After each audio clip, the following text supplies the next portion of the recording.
Good morning, everybody, and welcome back to another episode of Drinking Wine at 9. My name is Mats, and why? Because it's 9 o'clock and we be drinking. Salute. Today I have a returning guest at the table, Randy Freeland, who is brand ambassador extraordinaire for Moet Hennessy. And Randy, it's so good for you to start drinking ahead of me, but welcome back to the table. I couldn't wait. Today is all about Mother's Day. Yes. So Randy, let's begin with the Widow Clicquot.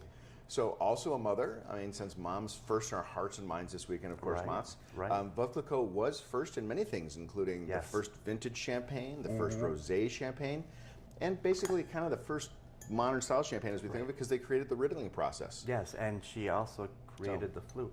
Huh? The flute. Oh, the flute. Yes. Yeah. So not the one you play. No, the champagne glass Yeah. flute.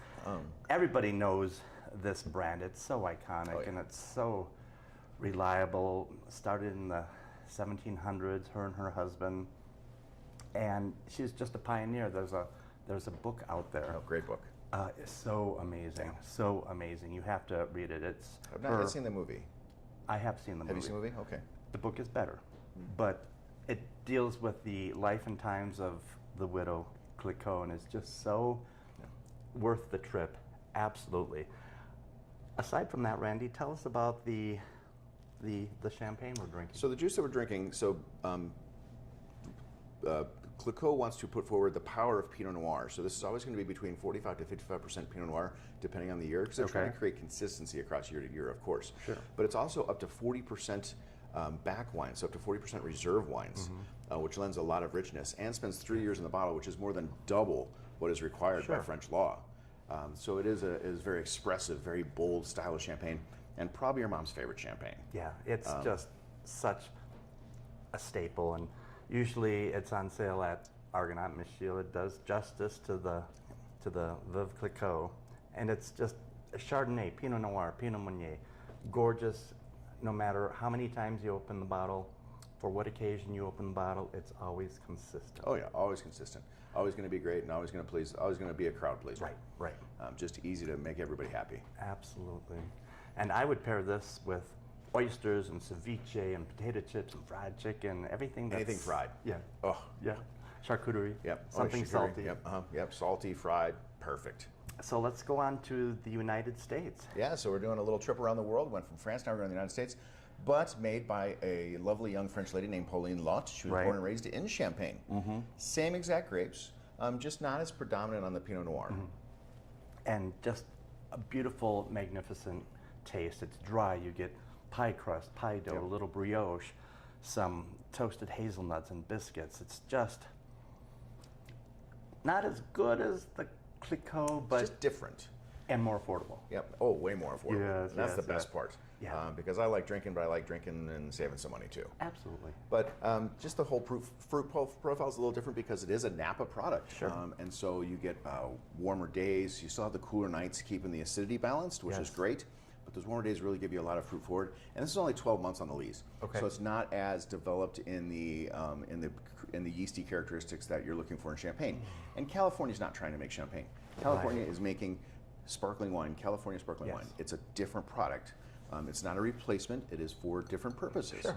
And this is done in the traditional method. Yeah, it is. Same exact method. Right. By a lady born in Champagne. She knows much. She was raised on Champagne. She knows what she's She doing. knows what she's doing, yeah. And this is perfect for Mother's Day because we also have it in a rosé. Oh, it's the rosé so good. I know. But actually, both those rosés are fantastic. Yes, they really are. Yeah. You Rosés- can't go rosés wrong. rock. It doesn't even have to be Mother's Day.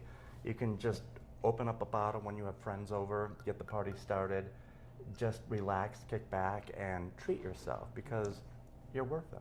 Well, and remind mom every day that you still love her. Yes. I mean, there's nothing wrong with that. You don't have to pick just one day of the year. That's true too. That's very important. Yep. So now we are off to We're taking a long trip. New Zealand. Yes. We love New Zealand. That is long haul. So, cool thing about New Zealand. This is not the first New Zealand Sauv Blanc made, but it's the first that introduced the New Zealand style to the world back in 1985. Yes. They were the first to be exported. They are from Waipara Valley, which is, if they had a grading system like Burgundy does, that would be a Grand Cru Vineyards up there. And then there's the Southern Valleys and Awatara Valley. But back in '85, that's where they decided the best place to grow Sauv Blanc was. And I think a lot of people have decided the same thing since then. Yes. I mean, it's so iconic with New Zealand Sauv Blanc. Sometimes it's your morning glass of grapefruit juice. Sometimes it's balance. Today, it's balance. Beautiful acidity, nice brightness, a little pomelo, a little grapefruit, some lychee nut, stone fruit. Yeah, a lot of that's coming from, so this actually does see a small amount of barrel aging with wild yeast. Sure. And that really helps broaden the palate, give it a lot more expressiveness. Yes. So you're not getting just that one note grapefruit. You're dynamic, getting, right. Yeah, you're getting the more tropical notes. and a lot Finesse, balance, just elegance. Yeah, I mean, it's sunshine in a bottle. That's what they're shooting for. I like that. Yeah. And we should also give credit because they have such an amazing wine making team. Yes. At Cloudy Bay, you have Nikolai St. George, you have Danielle Sorrell, you have. Who's now the head winemaker for this wine. Okay. Yeah, as of last year. And Miss Violetta Santos and Kelly Stewart. Yeah. She is amazing. The whole team. Yep. I mean, bar none, because they're putting out such a great product. Great product, yep. And it really shows time and time again. Really cool fact about them, they actually, so to achieve this level of greatness, they actually drop 30% more fruit than the average producer does down there. So they're starting with much lower yields, which gives higher concentration. Is this a new bottle design? So they did change the bottle a little bit. Okay, You'll notice sure. it's got a like much that. nicer label. It does Right. have the mountains on the label. Okay. It's also 60% recycled materials. So Moet's whole vision is to try to, they realize that if we don't protect the earth, Right. we're not going to have any place to grow grapes and drink, And which I'm would glad, be sad. Right. I'm glad that Cloudy Bay is having a very positive carbon footprint. Well, even Chandon, look, this is a new lightweight bottle from them. Okay. So they've started using lightweight bottles in most of their products because you have to ship it in the bottle by law. Sure. And you can't save, they're not worried about saving the money, they're more worried about saving the earth. Which leads us to the last one, Cloudy Bay Pinot Noir. Yep. So And this is the first time that I'm tasting this in a few years. it's been a minute. Yeah. This is not one of the wines they're best known for. Unfortunately, it's a beautiful wine. It is. It's from the It Southern is. Valleys, also up in Marlborough, but a little warmer climates, a little further away from the water, so you don't have the cooling influence that you have in the Sauv Blanc. But you're still getting the cherries, the raspberries. It is not a the- warm climate Pinot the, Noir. the white pepper. It's refined. It's tasty, and you could easily pair this with a steak or something heavier. And I like how you put a slight chill in it because we are getting into warmer months, and Pinot Noirs always taste better with a slight chill I love in them. that. Yeah, people don't. I'm so sick of going to restaurants and they're grabbing the wine off the shelf in an 80-degree restaurant, and I'm not going to enjoy that. Right. Especially when it's a Pinot. Pinot's best at warm cellar temperature. Sure, but you're ahead of the curve. But And you always have. that's about the only thing. And what a beautiful lineup. Like I said, Miss Sheila already has these on sale. What a great, tomorrow's Mother's Day, what a great celebration for tomorrow, or anytime actually.